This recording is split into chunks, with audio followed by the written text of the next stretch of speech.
Ladies and gentlemen, family and friends, scholars and dignitaries, welcome to another episode. Welcome to my world.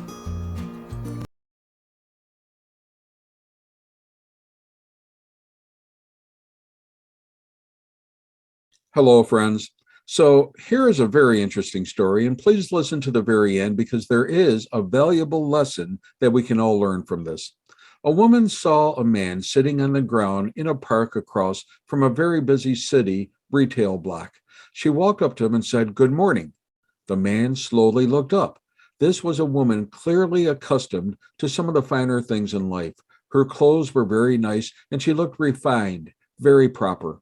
His first thought was that she wanted to make fun of him like so many others had done before. "Leave me alone," he said. But to his amazement, the woman continued standing there. She was smiling, and she had a genuine, warm smile, he noticed. "Are you hungry?" she said. "No," he blurted out sarcastically. "I've just come from dining with the president. Now go away." Her smile became even broader. Suddenly, the man felt a gentle hand under his arm. "What are you doing, lady?" he asked angrily. "I said to leave me alone." And just then a policeman came up. "Is there any problem, ma'am?" he asked. "No problem here, officer," the woman answered. "I'm just trying to get this man to his feet. Will you help me?" The officer scratched his head. "That's old Jack. He's been a fixture around here for a couple of years now. What do you want with him?" "See that restaurant over there?" she asked.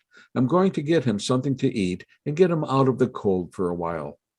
"Are you crazy, lady?" the homeless man resisted. "I don't want to go in there." Then he felt strong hands grab his other arm and lift him up. "Let me go, officer. I didn't do anything."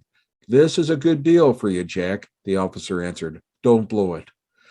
Finally, and with some difficulty, the woman and the police officer got Jack into the restaurant and sat him at a table in a remote corner. It was the middle of the morning, so most of the breakfast crowd had already left, and people hadn't started to come in yet for lunch. The manager saw them and walked hastily across the restaurant and stood by their table. "What's going on here, officer?" he asked. "What is all this? Is this man causing trouble?" "This lady brought this man in here for a hot meal," the policeman answered. "Not in here," the manager replied. "Having a person like that is bad for business." Old Jack smiled a toothless grin. "See, lady, I told you so. Now please let me go. I didn't want to come here in the first place." The woman turned to the restaurant manager and smiled. "Sir, are you familiar with Eddy and Associates, the banking firm down the street?" "Of course I am," the manager answered impatiently. "They hold their weekly meetings in one of my banquet rooms." "And they spend a good amount of money providing food at these weekly meetings." "What business is that of yours?" snapped the manager. "I, sir, am Penelope Eddy, president and CEO of the bank." "Oh," the manager answered. The woman smiled again. "I thought that might make a difference." She glanced at the cop who was busy trying not to laugh. "Officer, would you like to join us in a cup of coffee and a meal?" "No, thanks, ma'am," the officer replied. "I'm on duty." "Then perhaps a cup of coffee to go." "Yes, ma'am, that would be very nice." The restaurant manager turned on his heel. "I'll get your coffee for you right away, officer." The officer watched him walk away. "You certainly put him in his place," the officer said. "That wasn't my intent. Believe it or not, I have a reason for all of this." She sat down at the table across from the man. She stared at him intently. "Jack, do you remember me?" Old Jack searched her face with his old eyes. "I don't think so. I mean, you do look familiar, but—" "I'm a little older, perhaps," she said. "Maybe I've even filled out more than in my younger days when you worked here and I came through that very door, cold and hungry." And the officer said, "Ma'am, what?" questioningly. He couldn't believe that such a magnificent and prestigious woman could ever have been hungry. "I was just out of college," the woman began. "I had come to the city looking for a job, but I couldn't find anything. Finally, I was down to my last few cents and had been kicked out of my apartment. I walked the streets for days. I was homeless. It was February and it was so cold, and I was nearly starving. I saw this place and walked in on the off chance that I could get something to eat."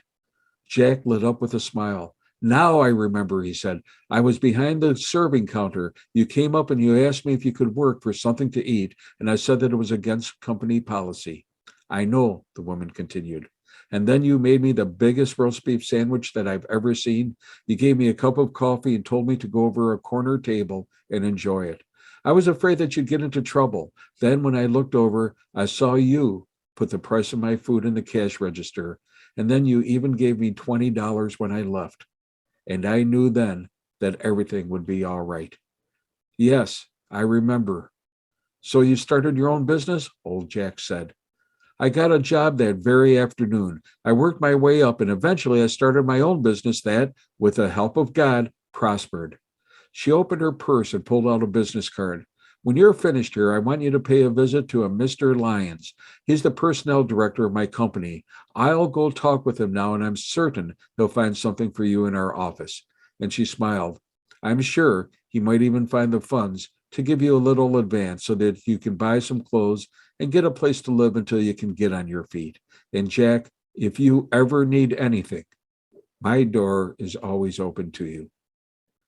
There were tears in the old man's eyes. How can I ever thank you? He said. Don't thank me, the woman answered. When I was down and out and at my lowest, God gave me a chance. He sent me to you, and now he's offering a chance to you. Thank him, for he led me to you a second time. Outside the cafeteria, the officer and the woman paused at the entrance before going their separate ways. Thank you, officer, for all your help, she said. On the contrary, Mrs. Eddy, he answered. Thank you. I saw a miracle today, something I will never forget. And thanks for the coffee.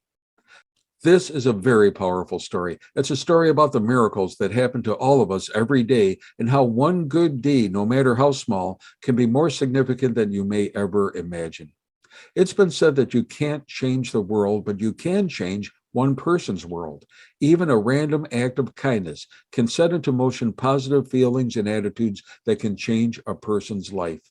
And if you do one kind act every day, think of all the good you can do in the world.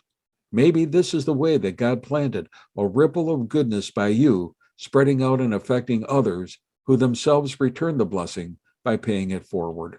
What a wonderful concept, helping others. And you can be a special part of that divine plan just by doing random acts of kindness. Hey, be safe, be well, and may God bless.